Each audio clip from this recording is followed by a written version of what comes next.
Gloria a Dios. Muy buenas tardes, hermanos. Damos gracias al Señor. Nos preparamos para la lectura de la palabra. Les recuerdo que en este momento su celular debe estar apagado o en silencio.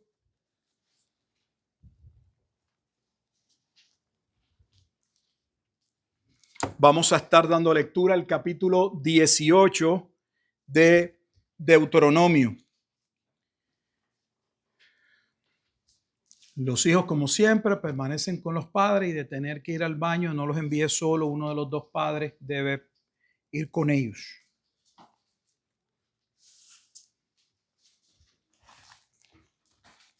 En mi tiempo se decía especialmente para asegurarse de que llegaran. Ellos saben cómo llegar al baño, pero les toma más de lo para regresar. Y ellos son parte del culto. En Deuteronomio capítulo 18 comenzamos la lectura en el versículo 1. Vamos a prestar mucha atención y vamos a ver cómo esto que vamos a leer hoy en el capítulo 18 está unido, guarda también relación con lo que hemos visto por 2 domingos con relación al rey que Dios escogiere en Deuteronomio 17, del versículo 14 al 20 que estuvimos compartiendo. Pero vamos hoy a la porción del capítulo 18, versículo 1, y lee la bendita palabra de Dios de la siguiente manera. Los sacerdotes levitas, es decir, toda la tribu de Leví, no tendrán parte ni heredad en Israel. De las ofrendas quemadas a Jehová y de la heredad de él comerán. No tendrán pues heredad entre sus hermanos. Jehová es su heredad, como él les ha dicho. Y esto será el derecho de los sacerdotes de parte del pueblo, de lo que ofrecieren en sacrificio buey o cordero, darán al sacerdote la espaldilla, las quijadas y el cuajar, las primicias de tu grano, de tu vino y de tu aceite, y las primicias de la lana de tus ovejas le darás, porque le ha escogido Jehová tu Dios de entre todas tus tribus, para que esté para administrar en el nombre de Jehová, él y sus hijos para siempre. Y cuando saliere un levita de alguna de tus ciudades de entre todo Israel, donde hubiere vivido y viniere con todo el deseo de su alma al lugar que Jehová escogiere, ministrará en el nombre de Jehová su Dios, como todos sus hermanos los levitas que estuvieren allí delante de Jehová.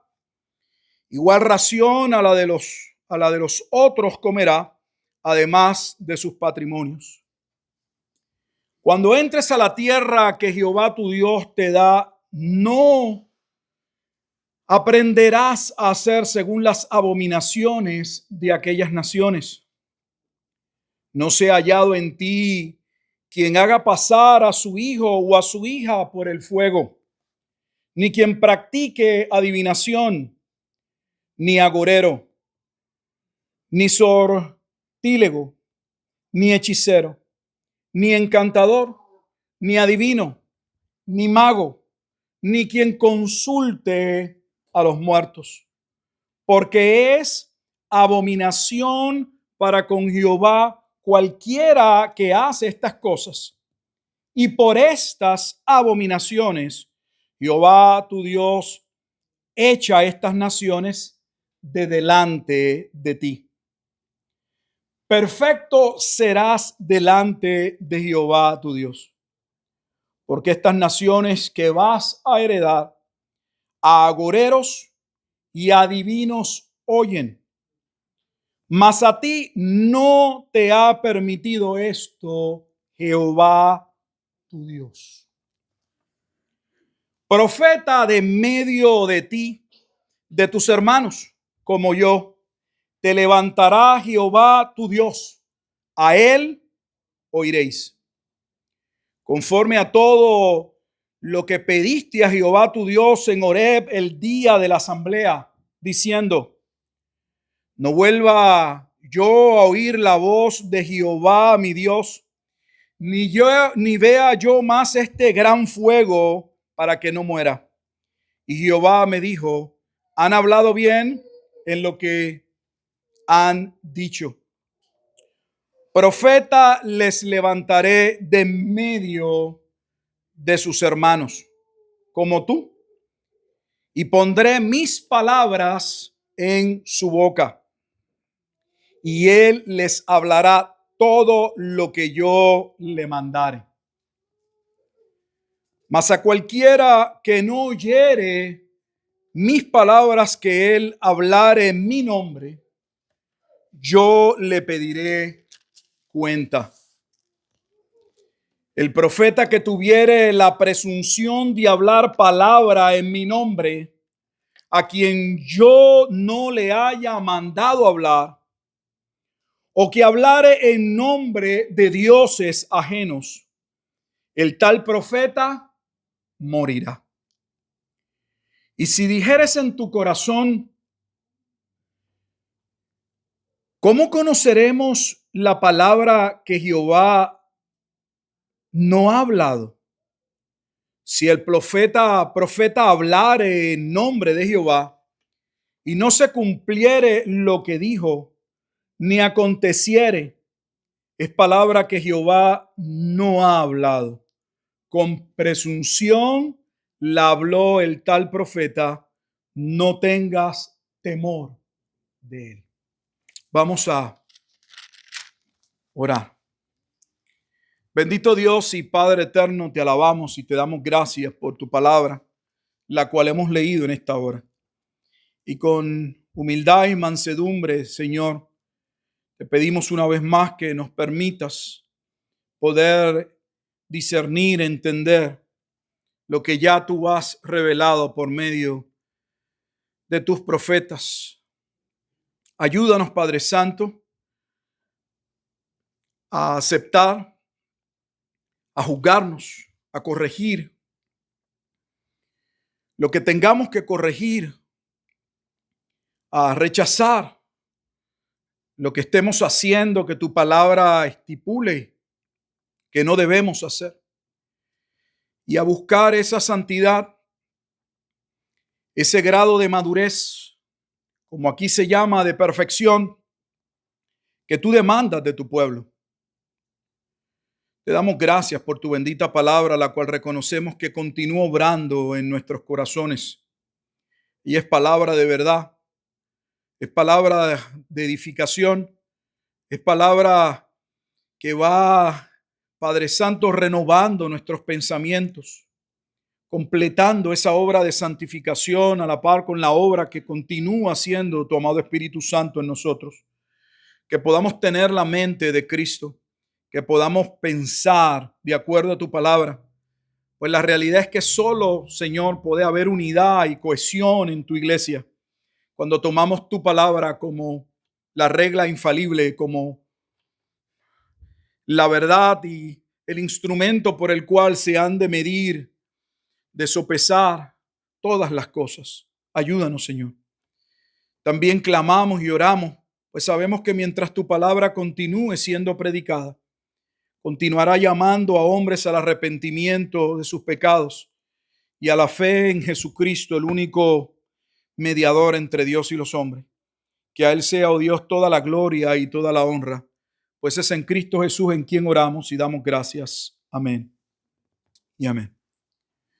Vamos a retomar algo de lo que ya habíamos visto en el capítulo 17 para inmediatamente poder relacionar la parte del rey, la del sacerdote y la del profeta. Nada más al mencionar esas tres palabras, los que se mantienen estudiando la escritura aquí, yo estoy seguro que ya saben de lo que voy a hablar. Rey, sacerdote, profeta. Observe que usted no podría hacer esa asociación si no leemos. Y ese es uno de los problemas en la interpretación bíblica. El que tomamos un versículo, dos versículos, una porción de la escritura aislada de lo que se viene hablando y luego pretendemos entender qué se está diciendo. Moisés no va a entrar a la tierra prometida, Josué los va a conducir, pero ya Dios le adelanta que no con Josué, pero posteriormente el pueblo va a pedir un rey. Y que el rey que van a pedir lo van a pedir conforme a sus concupiscencias. Que van a pedir un rey de acuerdo a las naciones que ellos se supone destruyan y conquisten. Por eso en el capítulo 18 vemos la advertencia en 3 ocasiones a que no cometiesen las abominaciones que practicaban aquellas naciones que ellos iban a conquistar. Que dicho sea de paso, lo que la Biblia llama abominaciones, el mundo le llama diferencias culturales. Y que algunas de nuestras iglesias se acomodan a las diferencias culturales porque son iglesias contemporáneas. Debemos tener sumo cuidado. Porque cuando Dios habla, Él lo ve todo. Nosotros nunca tenemos el cuadro completo de nada. De nada. Pero Dios sí. Dios es certero. Porque no hay nada en la ecuación que haya quedado fuera, que Él no haya considerado, que Él no haya visto, no, que Él no haya decretado para que sea. Entonces, cuando Dios habla, lo que Él dice es como es y no es de otra forma. Por lo tanto, debemos prestar mucha atención. Pero el pueblo no veía en la palabra de Dios la vida. Como hoy muchos cristianos tampoco la ven. La ven solo como palabra de vida para entrar en la salvación. La ven solo palabra de vida para alguien que está perdido y necesita ser salvo. No, esa palabra sigue siendo de vida porque es por medio de la obediencia a esa palabra que disfrutamos la vida. No hay bendición sin obediencia. Y ya Dios adelanta y le dice al liderato, este pueblo me va a dejar. Que ya lo ha venido diciendo. La razón por la que Moisés no va a entrar, ¿por qué es? Porque finalmente en uno de esos momentos de ira, de coraje con el pueblo, por la carga, hizo algo que no debía hacer.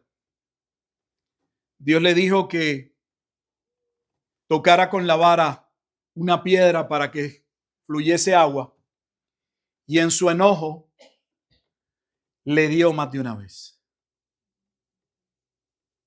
Dios le dijo, me has deshonrado, puedes mirar la tierra prometida, pero no vas a entrar a ella.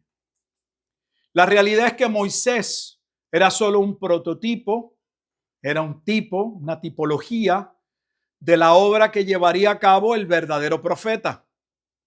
De ese profeta que se habla en este capítulo 18, versículos 15 al 18, y no es otro sino Cristo.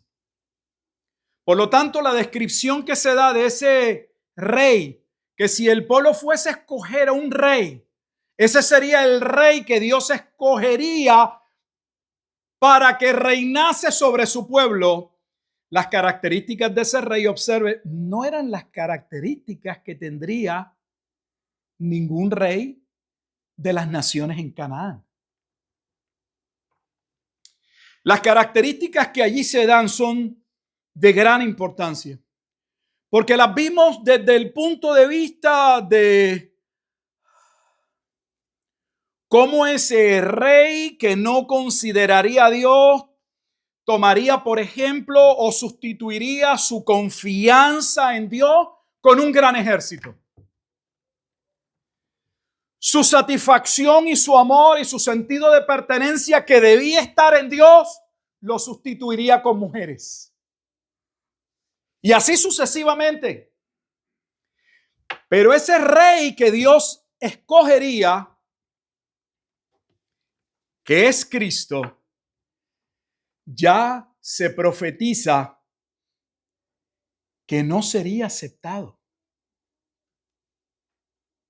No hemos hablado, pero está ahí.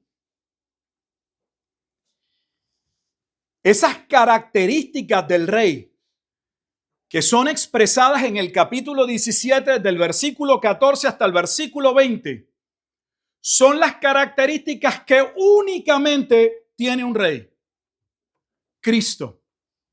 Por lo que de antemano, cuando Moisés le está hablando al pueblo del rey que Dios ha escogido para gobernar su reino y por lo tanto a su pueblo, allí está. Esas características son las características de Cristo, pero ya se nos está diciendo que esas características no eran las características que el pueblo de Israel buscaría en un rey. Por lo tanto, Cristo sería rechazado. Ese es el punto, para resumirse. Entonces ese rey del capítulo 17 de Deuteronomio es Cristo, que es el rey que posteriormente se le va a prometer a David que de su simiente, conforme a la carne, nacería. Entonces Deuteronomio 17, 14 al 20 es segunda de Samuel, capítulo 7. Él es el rey que reinaría y tendría un reino eterno, porque sería considerado no solo un rey, sino un rey que Dios podría llamar mi hijo. Vamos a segunda de Samuel para entrar al capítulo 18. Estas porciones que, perdónenme los que hemos ido aquí múltiples ocasiones, pero siempre es bueno retomar la escritura. Hay personas que tal vez son nuevas o posteriormente escuchen esta porción y no la habían escuchado, y nos vamos a dirigir al capítulo 7 de segunda de Samuel.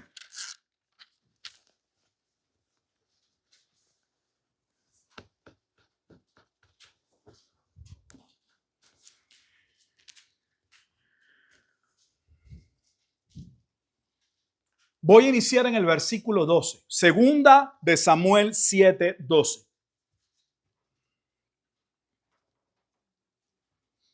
Y cuando tus días sean cumplidos, está hablándole Dios a David a través del profeta Natán. Y cuando tus días sean cumplidos y duermas con tus padres, o sea, no sería en su tiempo, él va a morir. Yo levantaré, yo, es Jehová, después de ti, no dice cuándo, a uno, especificando uno de tu linaje, el cual procederá de tus entrañas y afirmaré su reino. Dios ha escogido un rey para su reino, uno.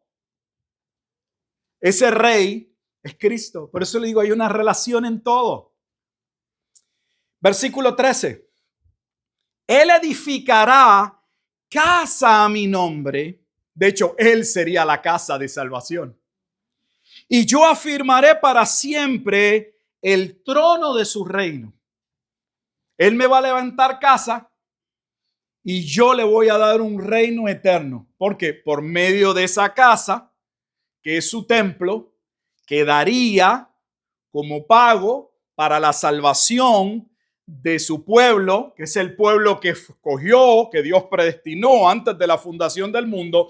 Él sería el rey eterno de ellos. Pero miren la relación entonces que ahora tiene Jehová con ese rey. Yo le seré a él, escuche bien, padre, y él me será a mí hijo. Entonces, cuando estamos en 2 de Samuel, capítulo 7, estamos viendo el rey que Dios escogió para reinar su pueblo y reinar y gobernar de manera que eterna. Vamos entonces a Deuteronomio 18. Sí que Cristo es el rey que Dios ha escogido. Por eso ningún rey, ni David, nadie tenía todas las características de ese rey. Porque solo en Cristo se cumplirían. Ahora pasamos al capítulo 18 del que ya hemos dado lectura. Y se nos habla de la importancia también del ministerio sacerdotal. Y ya hemos visto que Dios le ha dicho al pueblo la importancia de los sacerdotes en medio de ellos. Les ha comunicado al pueblo que ellos tienen el derecho y ellos el deber de sostener a los sacerdotes. Mire cómo lo dice el versículo 3. Y este será el derecho. Derecho no de tener solo lo necesario. Observe el pasaje. Dice lo mejor de ustedes.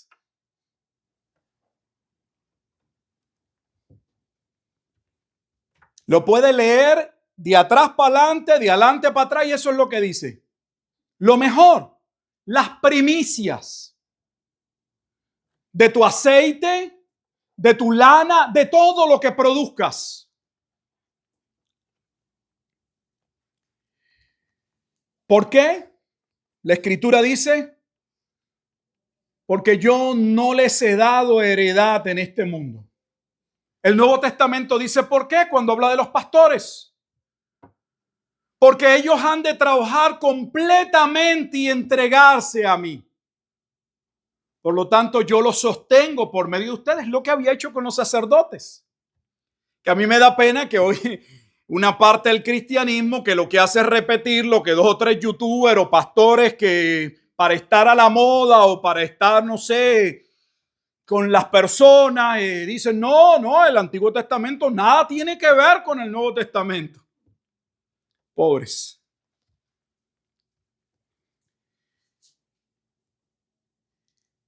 Aún de los sacrificios se estipula que tenían el derecho, aún de aquello que era consagrado a Jehová directamente, había una parte de lo consagrado a Jehová que les servía para alimentarse de los animales.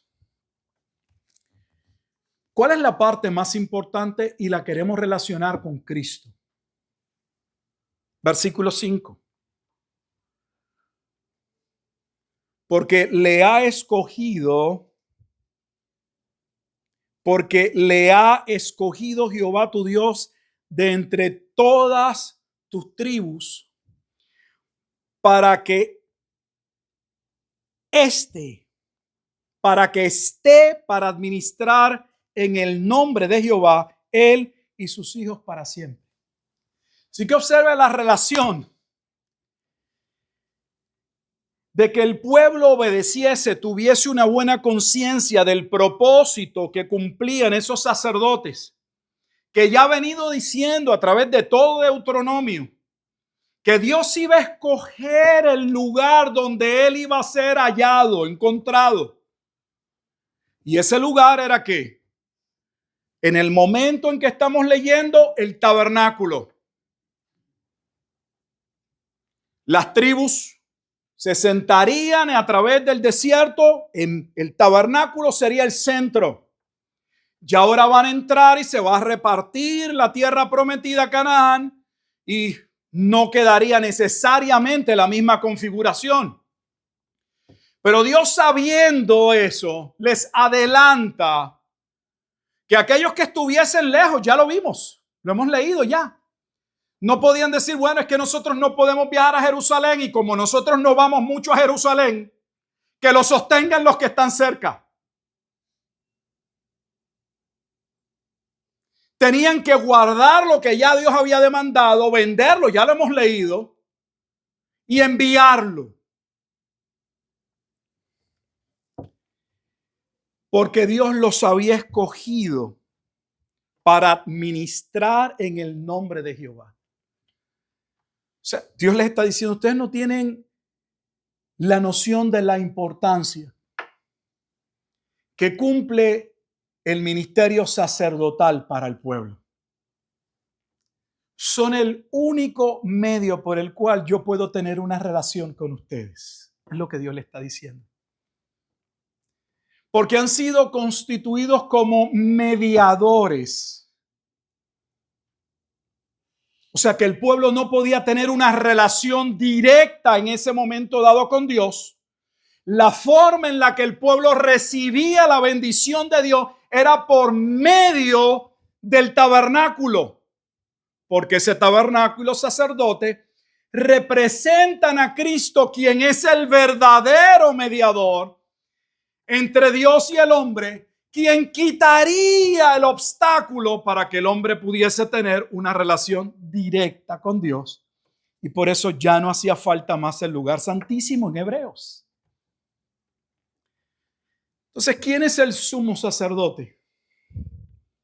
Dentro de ese grupo sacerdotal, la función más importante la llevaba a cabo el sumo sacerdote, quien ministraba una vez al año la fiesta más relevante, conmemorativa del pueblo, la Pascua.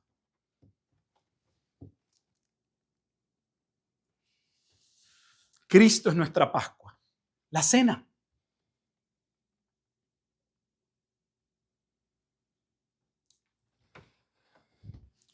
Regresemos a 2 de Samuel, capítulo 7.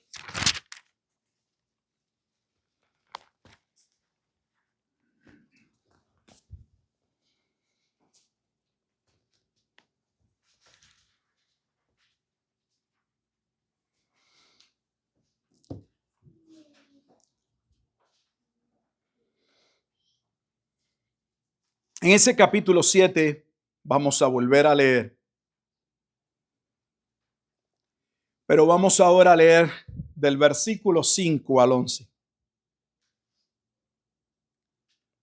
sea que damos una parte que estaba antes de la lectura que dimos.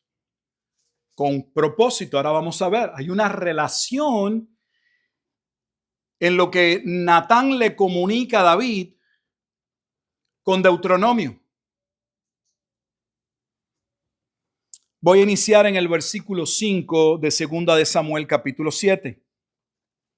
Natán se dirige a David y dice la escritura: Ve y di a mi siervo David, así ha dicho Jehová, ¿tú me has de edificar casa en que yo more?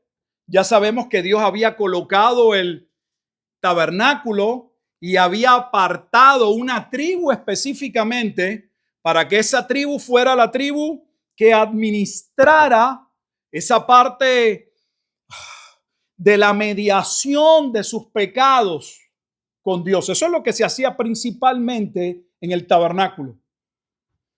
El pueblo estaba en una relación de pacto, pero ese pueblo debía entender que era un pueblo pecador, que por eso todo el tiempo tenían que estar llevando a cabo sacrificios. En primer lugar, por sus pecados, porque la razón de los sacrificios era su condición de pecadores, pero también para introducir y llevar al pueblo a entender años posteriormente por qué necesitarían de un mediador o de un sacrificio mayor al del templo. Un solo sacrificio que se llevase a cabo y que fuese el sacrificio de los sacrificios. Ese es el sacrificio de Jesucristo en la cruz. Ve y di a mi siervo David, así ha dicho Jehová, ¿tú me has de edificar casa en que yo more? Porque David está pensando, y ya le hemos hablado esto en múltiples ocasiones, en darle un toque, una remodelación al tabernáculo. David no está pensando en el tabernáculo en este momento en términos de la importancia de lo que cumple el tabernáculo. David lo que está viendo es cómo es posible que yo esté en mi casa y mi casa sea de, no sé, de cedro y la cocina sea de mármol y todo esto sea una belleza y la casa de Dios sea una tienda.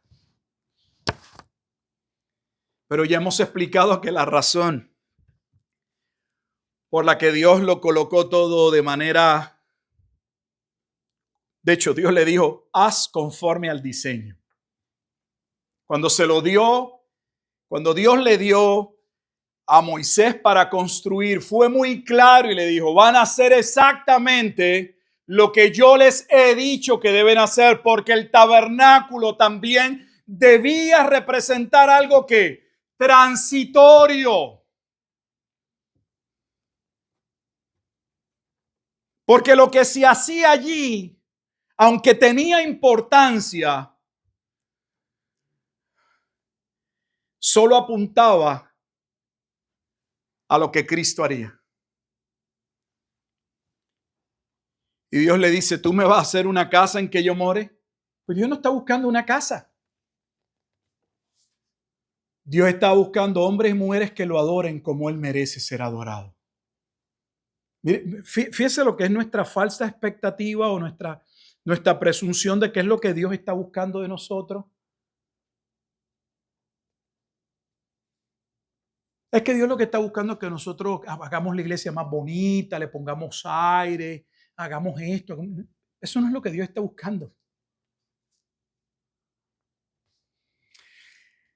Ciertamente no he habitado en casa desde el día que saqué a los hijos de Israel de Egipto hasta hoy, sino que he andado en tienda y en tabernáculo. Dice, yo no he necesitado todo este tiempo, yo no he necesitado ningún templo específico. Ustedes se mueven por el desierto en esa tienda y yo me muevo con ustedes y así yo he estado con ustedes. Y en todo cuanto he andado con todos los hijos de Israel, ¿he hablado yo palabra alguna de las tribus de Israel a quien haya mandado apacentar a mi pueblo Israel diciendo, ¿por qué no me habéis edificado casa de cedro? Dice, ¿alguna vez ustedes han escuchado, he hablado yo, he pedido, solicitado de ustedes un templo? La contestación es, nunca. Ahora pues, dirás hacia mi siervo David. Así ha dicho Jehová de los ejércitos, yo te tomé del redil, de detrás de las ovejas, para que fueses príncipe sobre mi pueblo, sobre Israel. Y he estado contigo en todo cuanto has andado. Y delante de ti he destruido a todos tus enemigos y te he dado nombre grande, porque el nombre de los grandes que hay, porque como el nombre de los grandes que hay en la tierra. Además, yo fijaré lugar. Yo fijaré lugar a mi pueblo Israel y lo plantaré para que habite en su lugar y nunca más sea removido. David está pensando aquí que mientras el templo también estuviese en tela, cualquier otro pueblo podía venir, como había pasado y como pasó, saquearlo y llevarse el arca del pacto. Pero si estaba construido de una manera que no se pudiesen llevar el tabernáculo, eso le daría al pueblo firmeza, un sentido, porque la esperanza del pueblo, la seguridad del pueblo era la presencia de Dios, y la presencia de Dios estaba ¿en qué? En tener el tabernáculo en medio de ellos. Así que Dios le dice, no, la seguridad de ustedes está en aquel que yo voy a fijar y en aquel en el que yo los voy a reunir y asegurar. Y ese tabernáculo es Cristo, para que nunca más sea removido, ni los inicuos le aflijan más, como al principio. Versículo 11. Y desde el día en que puse jueces sobre mi pueblo, recuerden que después de Josué vendría el periodo de ¿qué? De los jueces, cuyo fin sería el momento de Deuteronomio 17. El pueblo pediría que rey, vea cómo todo está ligado. A ti te daré descanso de todos tus enemigos. Asimismo, Jehová te hace saber que Él te hará casa. Así que si la casa de Dios era importante para el pueblo, debía ser sostenida por el pueblo. Porque Dios había determinado sobre esa casa y sobre esos sacerdotes administrar su gracia para su pueblo. Pero aún ese tabernáculo y esos sacerdotes, según Hebreos, eran representativos ¿de quién? De la obra de Cristo. Él es el sacerdote, Él es la casa, Él es todo. Vamos a Hebreos solo para mirarlo en uno de los muchos pasajes que podemos verlo en el Nuevo Testamento, en la carta a los Hebreos.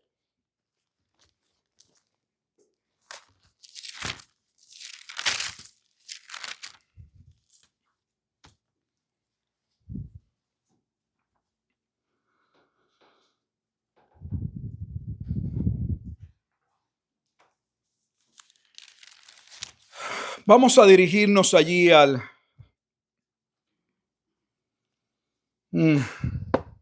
capítulo 8.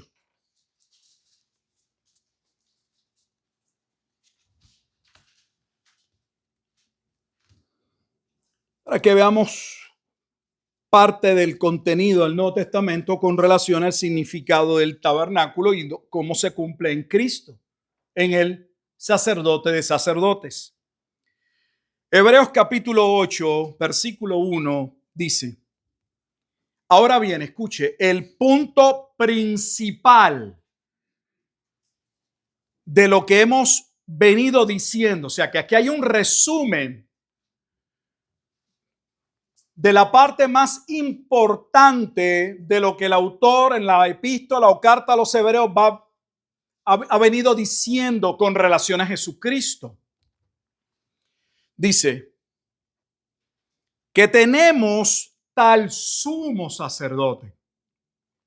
Note que no dice que tendremos, como dicen los judíos, que están esperando un Mesías. Aquí dice tenemos. Presente. Tenemos. El cual no se sentará en un reino futuro. Está sentado en su trono. El cual se sentó a la diestra del trono de la majestad en los cielos. Todavía hay algunos esperando que Cristo se siente a reinar, cuando la Biblia hace 2000 años dice que ya se sentó a reinar. Le pregunto, ¿qué Biblia leen nuestros hermanos y nuestros pastores hoy? Por eso cuando usted se dedica a repetir lo que otros dicen, va a cometer 1000 horrores.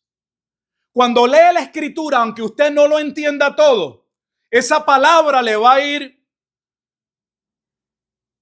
ayudando a usted cuando escuche. Diga, pero es que él me habla de algo futuro, pero yo he leído que ya está el reino. Y Cristo se sentó. Eso fue una de las primeras afirmaciones que hizo Pedro el día de Pentecostés. Cristo está sentado. Lo primero que hizo Pedro fue decir lo que leímos en 2 de Samuel. Pedro va a decir, se cumplió, es Cristo. Lo vamos a ver. Ministro del santuario. Del santuario es del templo, del tabernáculo. y de aquel verdadero tabernáculo. ¿Por qué le llama verdadero? Porque el tabernáculo en el tiempo de Moisés era falso. No, porque aquel era una sombra, una tipología de lo que debía realizarse y cumplirse cuando llegara el verdadero sumo sacerdote, que es Cristo. Que levantó el Señor, que levantó el Señor. Eso no fue lo que Jehová dijo a David. Yo levantaré tabernáculo. Y el autor de Hebreos está diciendo que Dios levantó ese tabernáculo verdadero y ese tabernáculo es Cristo. Entonces, ¿qué rayos están esperando un tercer templo? ¿Cómo es posible que la iglesia esté esperando un tercer templo? Cuando la Escritura dice que el verdadero templo es Cristo. Y que el propósito del tabernáculo ella era llevar una obra ¿de qué? De sacrificio, de mediación. Y esa obra se llevó. ¿Para qué es necesario otro tabernáculo? Si ya no hay ningún sacrificio que llevar a cabo. Qué perdida está la iglesia, hermano. Yo no sé si ustedes lo puedan ver. Hay una parte de la iglesia perdida. ¿Y sabe qué? Un día como hoy estaban levantando las manos, gloria a Dios, aleluya, con sus bocinas, su sonido, y ellos salieron del culto y se gozaron su culto. Y la mayoría no sabe que lo que escuchó fue una mentira. Para que usted entienda la gravedad de lo que estoy diciendo, porque yo sé lo que estoy diciendo. Suena duro, es que es duro.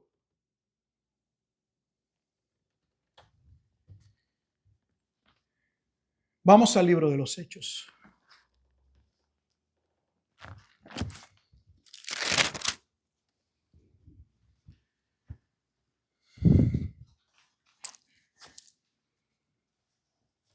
En el libro de los Hechos, en el capítulo 2, vean lo que dijo Pedro.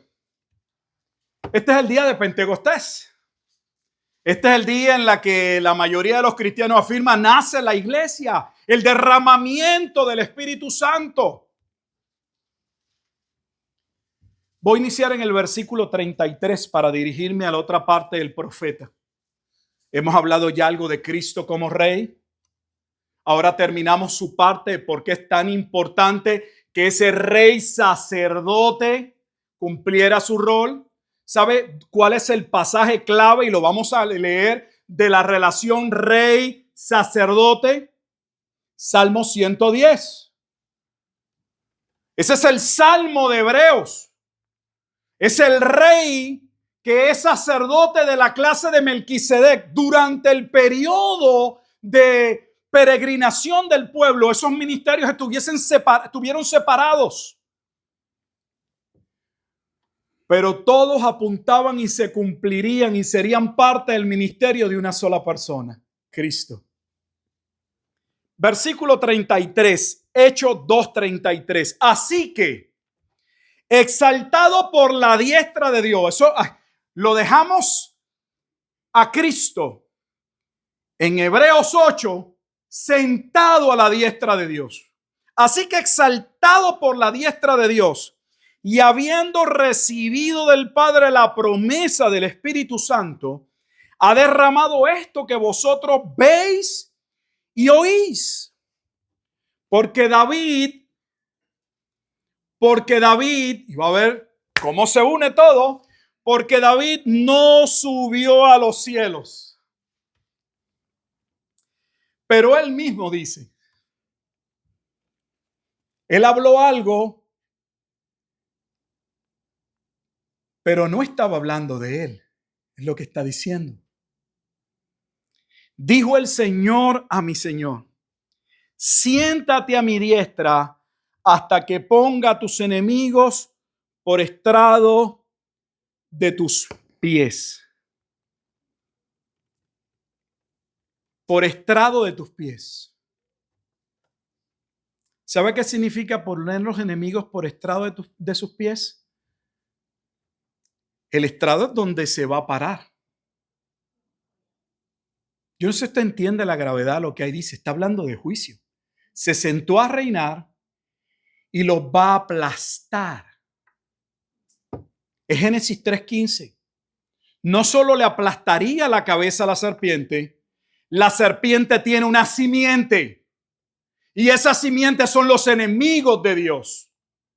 Y Pedro está declarando, los enemigos de Dios, Dios los va a usar como un estrado. Cristo se les va a parar arriba. Ese es el cuadro. Versículo 36.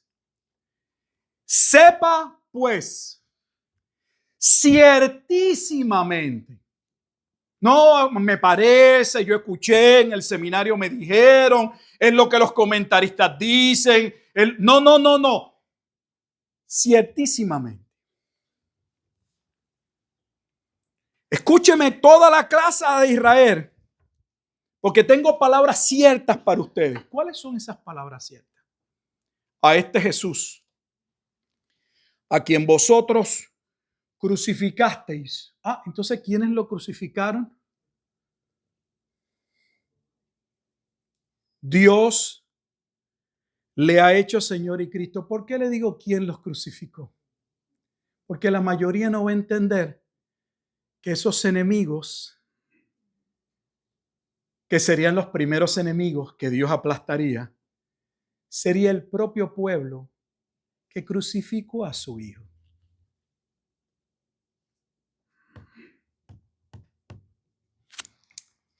Vamos a Deuteronomio para tomar el último punto con los profetas.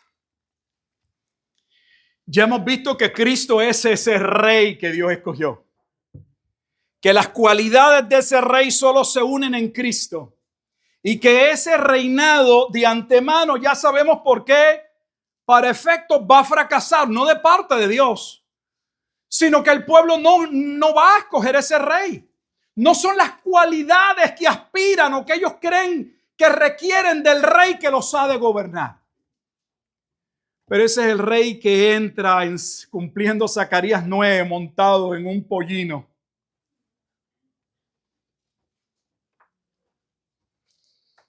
Ahora viene la parte del profeta.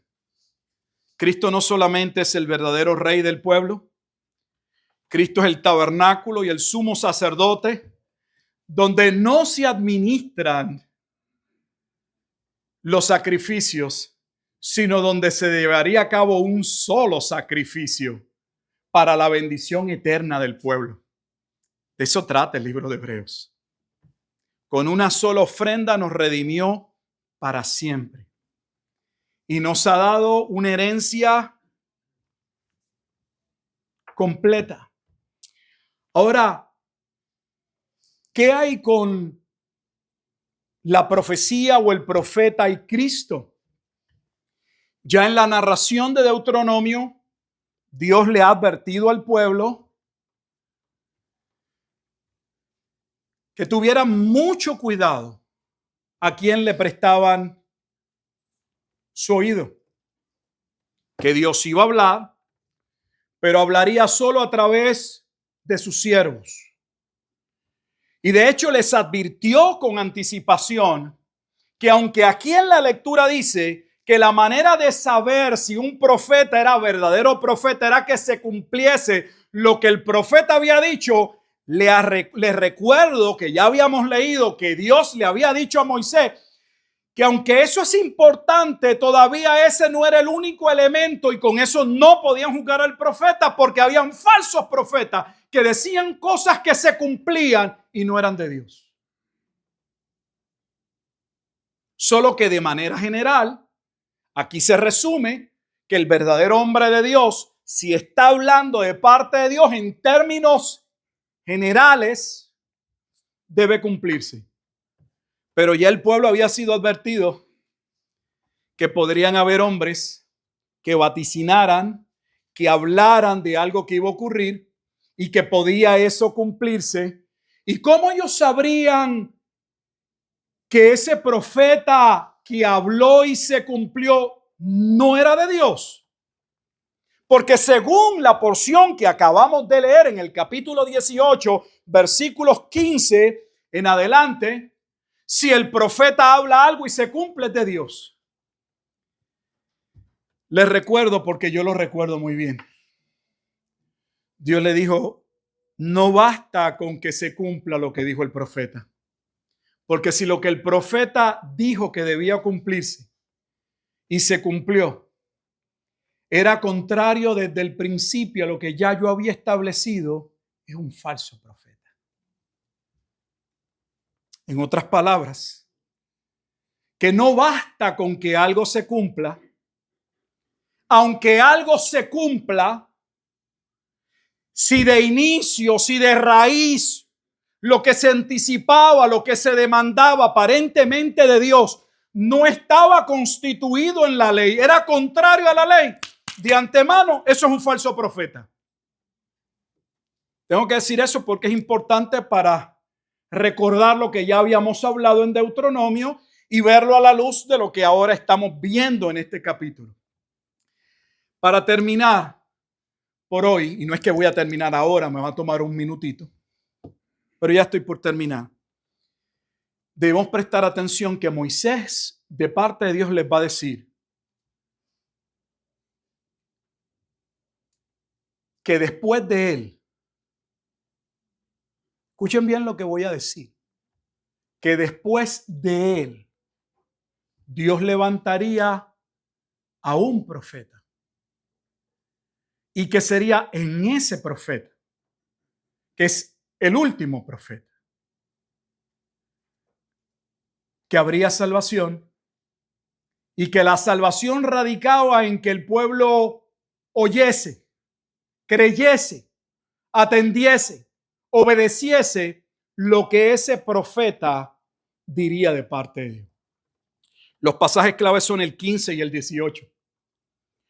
Profeta de medio de ti y de tus hermanos como yo, te levantará Jehová tu Dios. A él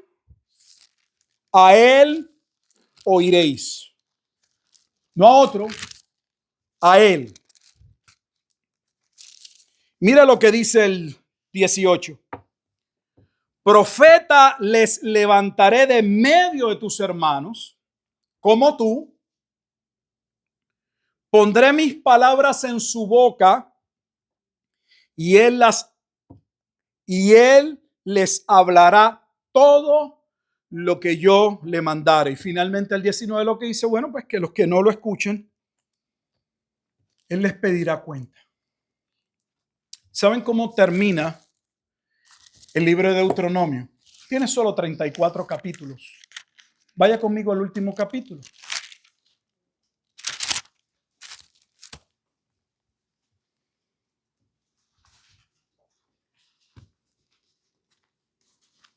Vamos al versículo 9.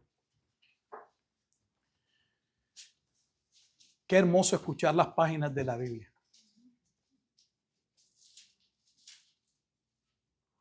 Usted sabe que ahora con las pantallas la gente no lleva la Biblia ahora ni a las reuniones se llevan las Biblias.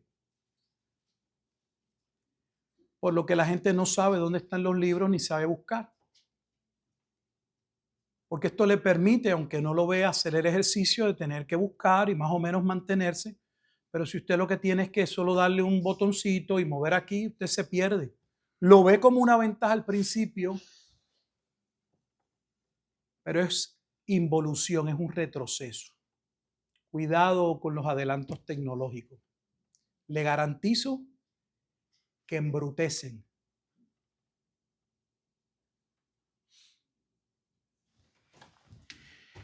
Versículo 9, capítulo 34.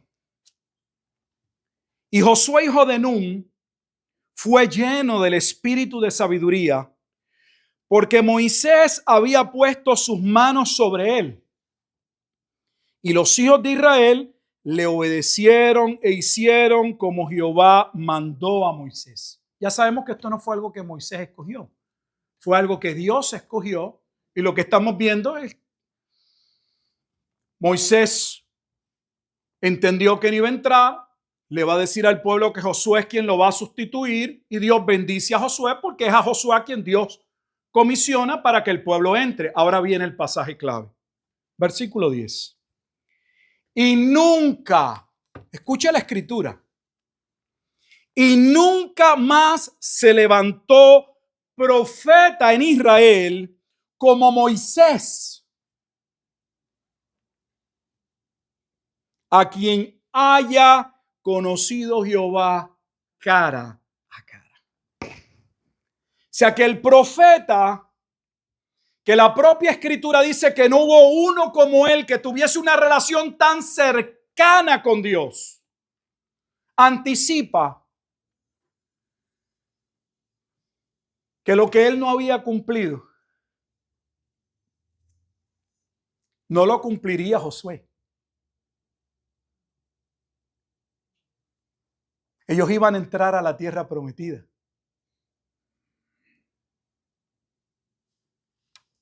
Pero debían esperar a ese profeta que Dios levantaría. ¿Quién es ese profeta que Dios levantaría?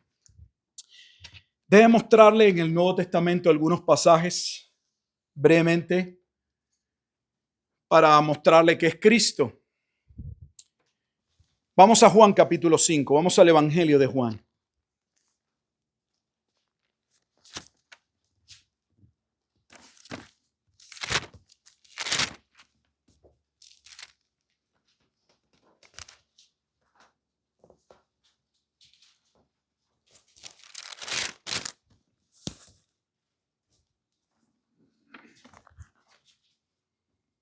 Voy a iniciar en el versículo 45.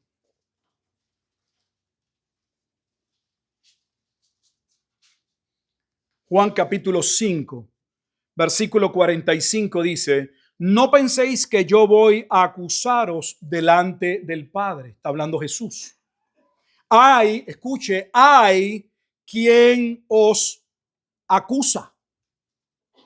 Fíjese que no es que acusará en futuro, hay quien los acusa en el presente. Ustedes están siendo juzgados en el presente. O sea que cuando usted está escuchando la palabra de Dios, esa palabra de Dios para salvación o para juicio. Pero la gente piensa no en el futuro. Y si hay un juicio en el futuro. Pero Jesús le está diciendo, usted piensan en el futuro. La palabra de Dios está juzgándolos hoy. Mira lo que dice. No penséis que yo voy a acusaros delante del Padre. Hay quien os acusa. Moisés, en quien tenéis, entre comillas, ¿no?, vuestra esperanza. Porque si creyeseis a Moisés, me creeríais a mí, porque de mí escribió él. Entonces, ¿de quién? ¿A quién estaba anunciando Moisés? Jesús mismo está diciendo, yo soy el profeta, aquel que Moisés anunció. Vamos hacia el capítulo 6 conmigo del Evangelio de Juan. Versículo 14. Solo voy a este Evangelio y al libro de los Hechos y finalizamos. Lo que quiero que usted vea es que Jesús en sus días, bajo su ministerio, él mismo testificó que él era ese profeta. Ahora en el capítulo 6, versículo 14, dice, aquellos hombres entonces viendo la señal que Jesús había hecho, estamos hablando de la alimentación de los 5,000, dijeron, escuche, este verdaderamente es el profeta que había de venir al mundo. Y empecé en el capítulo 5 porque podría empezar en el 1. Desde el 1 se habla de Jesús como el profeta. En este capítulo, en este evangelio, vamos a ir una vez más al capítulo que continúa, el capítulo 7.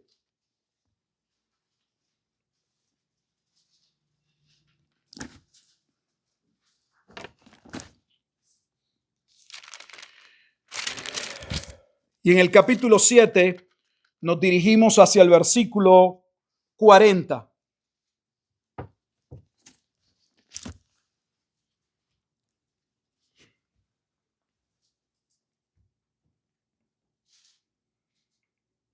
Jesús ha estado en la fiesta de los tabernáculos. Hay una división con relación a su persona. Unos creen de una forma, otros de otra manera. Pero mire lo que dice el versículo 40. Entonces algunos de la multitud, oyendo estas palabras, decían: verdaderamente, este es el profeta.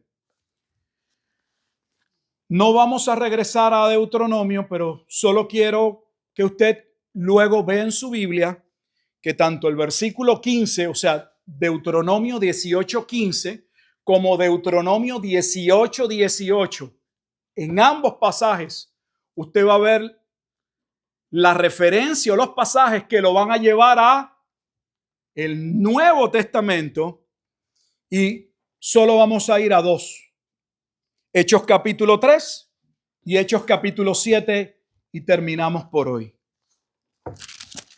Libro de los Hechos. Ya hemos visto que Jesús afirmó y que el pueblo o una parte del pueblo durante su ministerio reconoció que Jesús era el profeta del que había hablado ¿quién? Moisés. Que de hecho, cuando los evangelios inician preguntándole a Juan el Bautista: ¿eres tú el profeta? Uno de esos profetas no era solo Elías, era aquel profeta, era Moisés, era Deuteronomio 18:18.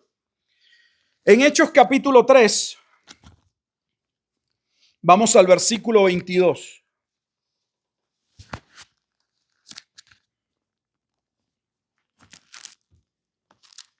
Más claro, hermanos, seguimos el principio de analogía de la fe, que la escritura nos lleve a la interpretación. Mire lo que dice. Porque Moisés dijo a los padres, a nuestros padres, está diciendo, debemos recordar lo que Moisés dijo en el pasado. ¿Qué dijo en el pasado? El Señor vuestro Dios os levantará profeta de entre vuestros hermanos como a mí. A él oiréis en todas las cosas que os hable. Pero también les recordó la advertencia del versículo 19, Deuteronomio 18:19. Y toda alma que no oiga a aquel profeta será desarraigada del pueblo. Y todos los profetas desde Samuel en adelante, cuantos han hablado, también han anunciado estos días, no días futuros, los de ellos. Vosotros sois los hijos de los profetas y del pacto que Dios hizo con nuestros padres, diciendo a Abraham: a tu simiente, en tu simiente serán benditas todas las familias de la tierra. ¿Y quién es la simiente? Fíjese cómo lo que estamos hablando por la mañana, ahora estamos en el culto, en Deuteronomio, en el Antiguo Testamento, miles de años antes, y estamos hablando del mismo tema. ¿Quién es? Versículo 26. A vosotros primeramente Dios, habiendo levantado a su Hijo, lo envió. Recuerdan que en esa simiente serían benditas muchas familias de la tierra. Aquí está. Para que os bendijese, a fin de que cada uno se convierta de su maldad. Finalmente, vamos a verlos en el cumplimiento de esto en las palabras del primer mártir. Está en el capítulo 7, en Hechos.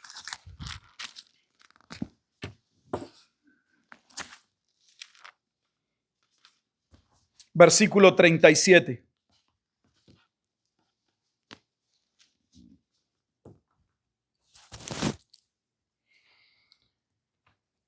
Hechos 7:37. Este Moisés es el que dijo a los hijos de Israel: profeta os levantará el Señor vuestro Dios de entre vuestros hermanos. Fíjese cómo estamos leyendo Deuteronomio y tal vez no estamos viendo la importancia de lo que se está diciendo con relación a la persona de Cristo, pero estamos mostrándole por qué lo estamos asociando con Cristo, porque eso es lo que hace el Nuevo Testamento. Como a mí, a él oiréis. Entonces, ¿qué estamos viendo en Deuteronomio capítulo 18? A la luz también de lo que ya vimos previamente en el capítulo 17 para finalizar. Vimos que el pueblo va a pedir ser gobernado. Y Dios ya ha escogido un rey para su pueblo. Las cualidades de ese rey no la posee ningún rey humano. Pero sería un rey que Dios enviaría, segunda de Samuel. Sería un rey sacerdote. Salmo 110. Él reinaría sobre su pueblo, sería un hijo de Dios y llevaría a cabo una obra mediante un tabernáculo que sería su propia carne, como se establece el libro de Hebreos, a través de la cual Dios aceptaría una ofrenda por el pago, por la culpa de aquel pueblo que vendría a justificar. Ese rey y sacerdote es a la vez la última voz profética de Dios. Por eso Hebreos inicia en el versículo 1 y 2, en especial el 2. Dios, habiendo hablado muchas veces por los padres, por los profetas, en los postreros tiempos nos ha hablado por su Hijo. Y ese Hijo es el profeta que también está profetizando Moisés, que en él habría salvación, que él sería la última voz de Dios, que los que creyesen en él serían salvos, pero como establece Deuteronomio 18:19, los que no escuchasen la última trompeta o alarma de Dios vendrían a juicio. ¿Ha escuchado usted realmente la voz del Hijo? ¿Es el Hijo realmente el Rey sobre su vida? ¿Entiende usted que solo podemos tener una correcta relación con Dios por medio de la obra sacerdotal de Cristo? ¿Ha reconocido que la revelación de Dios, la palabra de Dios final es Cristo?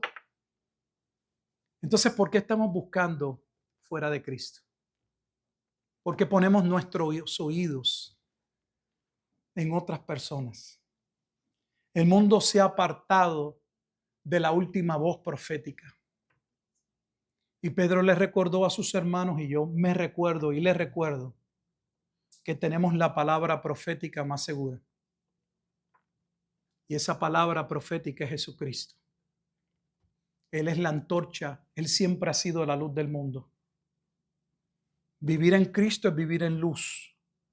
Apartarnos de Él es caminar en tinieblas.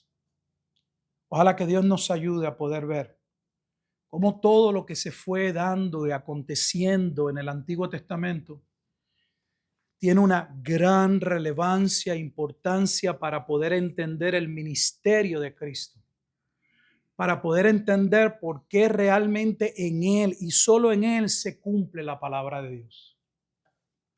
Y poder nosotros estar seguros, anclados y firmes en Él, porque Él es la piedra del ángulo y nosotros por gracia somos piedras también de ese edificio que Él levantaría en Cristo. Él es la cabeza, pero nosotros hemos venido a ser piedras de ese tabernáculo. Qué maravilloso. Padre, te damos gracias en esta tarde por tu palabra. Tu palabra es verdad, la hemos escuchado, la hemos analizado. Sabemos que ella nos ha sido dada no como un proceso de filosofía o de una breve reflexión, sino que a través de ella debemos juzgar nuestras vidas, conducir nuestras vidas. Nuestros pensamientos deben alinearse a tu palabra. Ayúdanos, Señor. Te damos gracias porque tenemos en Cristo aquellos tres ministerios de los cuales dependía el pueblo. ¿Quién los gobernaba? ¿Quién los redimía o intercedía por su redención ante Dios? ¿Y por medio de quién escucharían la palabra de Dios? Te damos gracias porque todo ello lo encontramos en Cristo y por eso sabemos que estamos completos en Él. Prepáranos, oh Dios, para participar de la cena del Señor y te damos gracias por tu obra gloriosa. Y si hubiese alguien que al escuchar esta exposición, tu palabra, la explicación de lo que ya tú has revelado y no ha conocido al verdadero Rey, no ha entendido que solo en Él, por medio de su sacrificio hay salvación, que Él es la voz profética más segura. Pero si hoy por tu gracia, Señor, eso ha acontecido, que tal persona pueda dirigirse a ti en oración y pueda pedir perdón por sus pecados y pueda confesarlos delante de ti y a la vez pueda ver la única esperanza para un mundo en oscuridad, para un pecador que merece condenación, Jesucristo. Te damos gracias por Él. En Cristo Jesús oramos. Amén.